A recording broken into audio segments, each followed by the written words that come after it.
Happy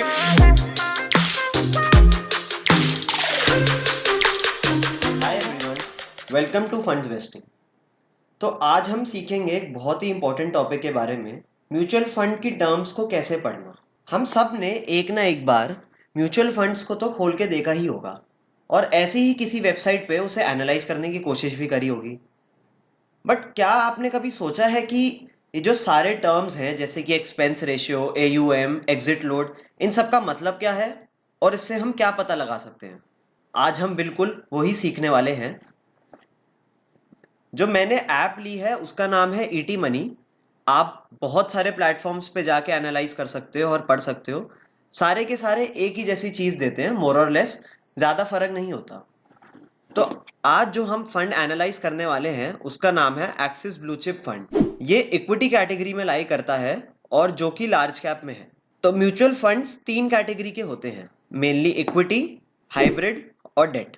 equity में भी अंदर बहुत सारी कैटेगरीज होती हैं जैसे कि large cap, mid cap, small cap, ELSS, etcetera etcetera. तो हम पर्टिकुलरली लार्ज कैप की कैटेगरी में एक्सिस ब्लू चिप फंड को एनालाइज करेंगे और ये जानेंगे कि इन सब टर्म्स का मतलब क्या है। तो आइए शुरू करते हैं। तो ब्लू चिप फंड से आप क्या समझते हैं?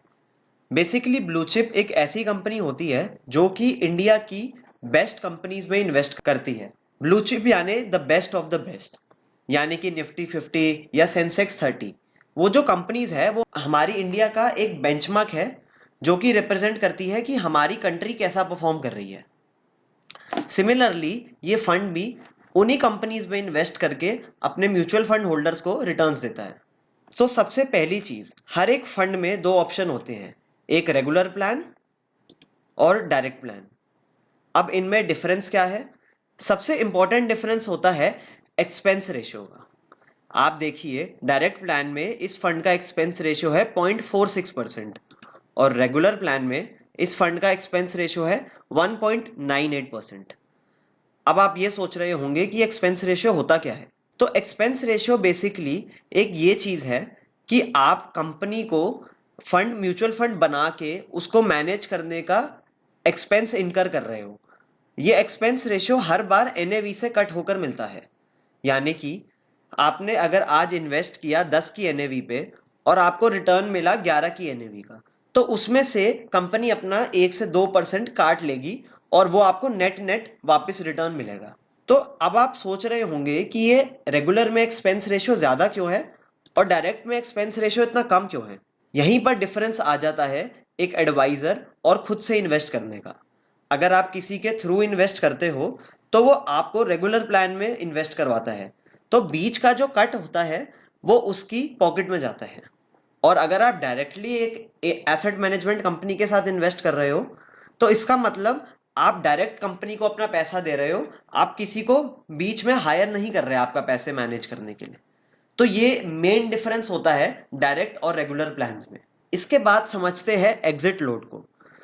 तो एग्जिट लोड एक ऐसी टर्म है जो म्यूचुअल फंड कंपनीज इंट्रोड्यूस करती है ताकि इन्वेस्टर्स लंबे समय तक इन्वेस्टेड रहें। तो ये बहुत जरूरी है समझना इस टाइम पर कि म्यूचुअल फंड्स एक लॉन्ग टर्म गेम है, एक शॉर्ट टर्म गेम नहीं।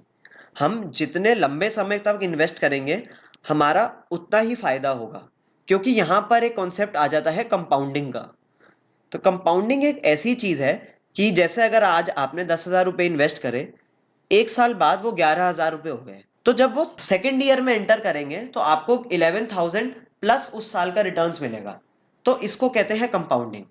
तो एग्जिट लोड इसलिए इंट्रोड्यूस किया जाता है कि लोग अपना पैसा जल्दी नहीं निकालें। यहां पर एग्जिट लोड 1% है। इसका मतलब अगर आप 12 मंथ्स के अंदर अंदर अपना मनी रिडीम कर लेते हैं तो आपसे कंपनी 1% चार्ज करेगी एक्स्ट्रा, और अगर आप 12 मंथ्स के बाद करते हैं तो आपसे कोई चार्ज नहीं लिया जाएगा। ये इस फंड के हिसाब से एग्जिट लोड बनाया गया है। बट आजकल बहुत सारी स्कीम्स ऐसी आ गई है जिन पे कोई एग्जिट लोड नहीं लगता, जैसे कि इंडेक्स फंड्स। जी हाँ, उसमें 0% एग्जिट लोड होता है, मतलब आप कभी भी पैसा निकाल सकते हैं और कभी भी डाल सकते हैं। तो हम नेक्स्ट चीज पर बढ़ते हैं जो है एयूएम। इसका फुल फॉर्म होता है एसेट्स अंडर मैनेजमेंट। ये हमें बताता है कि इस स्कीम के अंडर कितना पैसा इन्वेस्टेड है। तो अभी करेंटली जैसे कि आप देख सकते हैं, इस स्कीम में 12,717 करोड़ रुपए लगाए गए हैं इन्वेस्टर्स द्वारा। ये फ्लक्चुएटिंग नंबर होता है जो हर महीने चेंज होता है। तो नेक्स्ट एक इंपॉर्टेंट फैक्टर है कंसिडर करना, जो है एज। इसका मतलब फंड कब से चलता आ रहा है। जैसे कि आप देख सकते हैं ये 2013 में लॉन्च हुआ था। अगर मैं इसको कंपेयर करूं मैक्सिमम से, तो ये अपना ओरिजिनल ड्यूरेशन दिखा देगा ये जब से शुरू हुआ था। देख सकते हैं आप जनवरी 2013। एंड इस ग्राफ को फॉलो करते हुए मैं ये पता लगा सकता हूं कि इस फंड ने कैटेगरी एवरेज के हिसाब से कैसा परफॉर्म करा है। तो अगर मैं स्टार्टिंग से बात करूं तो आप देख सकते हैं ये ऑलमोस्ट विद लाइन है कैटेगरी एवरेज के। बट रीसेंट ईयर्स में 2018 टू बी वेरी स्पेसिफिक, इस फंड ने आउट परफॉर्म करा है कैटेगरी को। कैटेगरी यानी लार्ज कैप के बाकी फंड्स के मुकाबले इस फंड ने कैसा परफॉर्म करा है। तो इसका बेसिक रीजन ये है कि 2018 में नए फंड मैनेजर आए थे। उनके आने से इस फंड की परफॉर्मेंस काफी इंप्रूव हो गई है सिग्निफिकेंटली।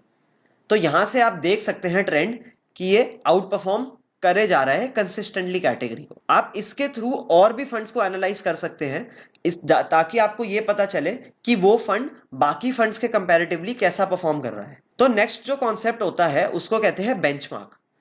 बेंचमार्क यानी वो हर एक फंड मैनेजर स्टार्टिंग में एक गोल सेट करता है, एक बेंचमार्क सेट करता है कि उसको निफ्टी 50 या सेंसेक्स या निफ्टी 100 जो भी वो बेंचमार्क ले रहा है उसे बीट कैसे करें। तो इस फंड ने, आप देखोगे इस फंड का बेंचमार्क है निफ्टी 50। तो निफ्टी 50 एक इंडेक्स है जो कि इंडिया की टॉप 50 कंपनी से बना है। एक्सिस ब्लू चिप उससे ज्यादा रिटर्न देने का ट्राई करता है, इसलिए वो एक बेंचमार्क बनाते हैं ताकि इन्वेस्टर को पता चल पाए क्या वो फंड उस बेंचमार्क को बीट कर पा रहा है या नहीं। ये एक इंपॉर्टेंट टूल होता है ये देखने का कि ये फंड, अगर आप इस फंड में 1% या 0.46% एक्सपेंस रेशियो दे रहे हो तो क्या वो एक्सपेंस रेशियो जस्टिफाइड है। अगर फंड मैनेजर उस बेंचमार्क को बीट भी नहीं कर पा रहा तो आप किसी को एक्स्ट्रा पैसे क्यों पे करोगे बेंचमार्क भी ना बीट करने के। इससे अच्छा तो आप खुद निफ्टी 50 या सेंसेक्स में इन्वेस्ट कर सकते हो। तो नेक्स्ट जो टर्म होता है जिसको हमें बहुत ढंग से समझना चाहिए वो है एसेट और पोर्टफोलियो एलोकेशन। तो जैसे कि मैंने आपको बताया था ये इक्विटी में एक लार्ज कैप फंड है, तो इसका मेजर पोर्शन इक्विटी में इन्वेस्टेड है ऑलमोस्ट 87.5%, और सिमिलरली 17.85% डेट में है। तो जैसे कि आप देख सकते हैं ये यहाँ पर आप top stock holdings, allocation bye market cap और सेक्टर वाइज एलोकेशन भी देख सकते हैं। अब थोड़ा और डिटेल में अगर हम जाएंगे तो हम इसको निफ्टी से भी कंपेयर कर सकते हैं कि निफ्टी में फाइनेंशियल कंपनीज का एलोकेशन कितना है, टेक्नोलॉजी का एलोकेशन कितना है, एफएमसीजी का एलोकेशन कितना है, और उससे कंपैरिजन कर सकते हैं कि इस फंड ने कैसा स्टांस लिया है। तो यहाँ पर आप देख सकते हैं कि इसका मेजर एलोकेशन लार्ज कैप में है, ऑब्वियसली बिकॉज ये एक लार्ज कैप फंड है। और यहाँ पर आपको पता चलेगा कि किन कंपनीज में फंड मैनेजर ने सबसे ज्यादा पैसा लगा रखा है। जो नेक्स्ट चीज इंपॉर्टेंट होती है एनालाइज करना उसको कहते हैं रिस्कोमीटर। ये हमें बताता है कि हम कितना रिस्क ले रहे हैं जब हम इस पर्टिकुलर फंड में इन्वेस्ट करते हैं। यहाँ पर दो चीजें समझना जरूरी है। जब हम इक्विटी में इन्वेस्ट करते हैं तो हम रिस्क ज्यादा लेते हैं, इसका मतलब हम रिटर्न भी ज्यादा एक्सपेक्ट करते हैं। और जब हम किसी डेट फंड में इन्वेस्ट करते हैं तब हम लो रिस्क पे खेलते हैं और हमारी रिटर्न की एक्सपेक्टेशंस भी लो होती है। तो यहाँ पर आप देख सकते हैं कि इसमें रिस्क थोड़ा सा हाई है, मॉडरेटली हाई, पर पूरा हाई नहीं है, बिकॉज ये डाइवर्सिफाइड फंड है। अगर आप सिर्फ एक कंपनी खरीदेंगे या सिर्फ एक शेयर खरीदेंगे तो आपका रिस्क बहुत हाई हो जाएगा। बट अगर आप जैसे ही बहुत सारी कंपनीज खरीदते हैं और अपना पोर्टफोलियो डाइवर्सिफाई करते हैं तो आपका रिस्क थोड़ा कम हो जाता है। बट बिकॉज ये इक्विटी है तो आप इसमें काफी वॉलेटिलिटी और रिस्क हाई एक्सपेक्ट कर सकते हैं। जो नेक्स्ट चीज होती है हमें देखना उसको कहते हैं फंड मैनेजर। ये basically he is the manager of the fund जो कि सारी कॉल्स लेता है कि फंड में कौन सा शेयर जाएगा और कौन सा एग्जिट करेगा। इनके हाथ में म्यूचुअल फंड इन्वेस्टर्स का सारा पैसा होता है और ही is the man responsible for handling the complete AUM of this fund which is 12,000 crore. So these are called performance ratios. हम इससे ये पता लगा सकते हैं कि फंड क्वांटिटेटिव टर्म्स में कैसा परफॉर्म कर रहा है। ये एक बहुत ही डिटेल्ड और डीप टॉपिक है जिसके लिए हम एक अलग डेडिकेटेड वीडियो बनाएंगे, बिकॉज ये काफी डेप्थ में कवर करा जा सकता है। So don't worry, stay tuned, हम डेफिनेटली इस पे भी एक वीडियो कवर करेंगे। तो guys, I hope you found this useful, और आपको ये पता चला होगा कि हम इतने सारे जो टर्म्स पढ़ते हैं उसका मतलब क्या होता है। आप और भी डिटेल में जाके ये पता लगा सकते हैं कि बाकी फंड्स कैसा परफॉर्म कर रहे हैं, इस फंड ने कंपैरेटिवली कैसा परफॉर्म किया है, और इसका इक्विटी और लमसम रिटर्न्स क्या है। उसके अकॉर्डिंगली आप फंड्स चूज कर सकते हैं इन्वेस्ट करने के लिए। Also, one thing to keep in mind is that whenever you see returns of these funds, these are the trailing returns. यानी एक पॉइंट से पिछले पॉइंट तक उस फंड ने क्या रिटर्न दिया है।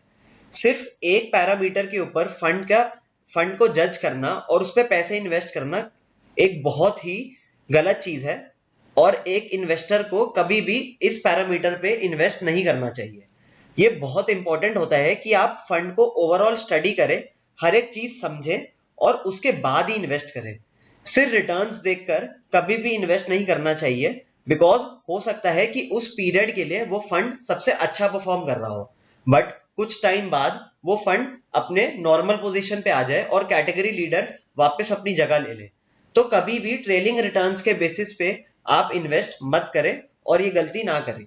और आई होप नेक्स्ट टाइम आप जब भी कोई फंड पढ़े या कोई एनालाइज करे या ऐसी कोई वेबसाइट पे जाएं तो आपको पता रहे कि हर एक टर्म का क्या मतलब है। Thank you for watching the video. Stay tuned and happy funds investing.